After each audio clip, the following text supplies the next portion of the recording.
Nekat menggunakan narkoba jenis sabu di pinggir Jalan Ulele, Banda Aceh, Senin pagi. 5 remaja ditangkap Satpol PP dan WH Kota Banda Aceh. Kini remaja dan barang bukti telah diserahkan ke Satuan Reserse Narkoba Polresta Banda Aceh.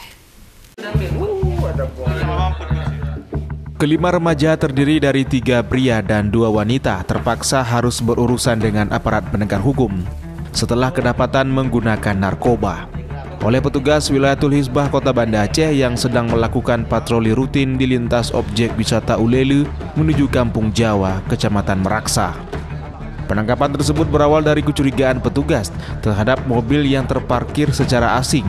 Saat didekati, para remaja tersebut sedang pesta narkoba.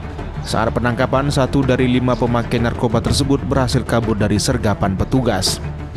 Bersama pelaku, petugas turut juga menyita sejumlah paket sabu, alat penghisap, serta handphone.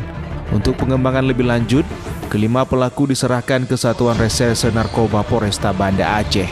Anggota kita dari Wilayatul Hizbah melakukan patroli giat rutin menyisir ke arah-arah tempat objek wisata itu setiap harinya seperti itu.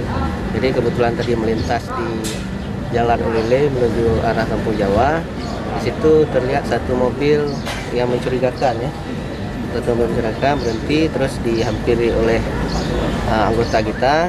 1 orang kabur. Ya, kalau nggak salah 1 orang yang kabur, tinggal 2 pasangan sama 1 cowok dan terindikasi menggunakan narkoba.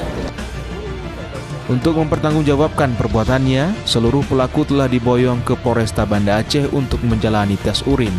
Jika terbukti memakai sabu, mereka akan dijerat dengan Undang-Undang Narkotika. Dari Banda Aceh, Sukri Syarifuddin, iNews melaporkan.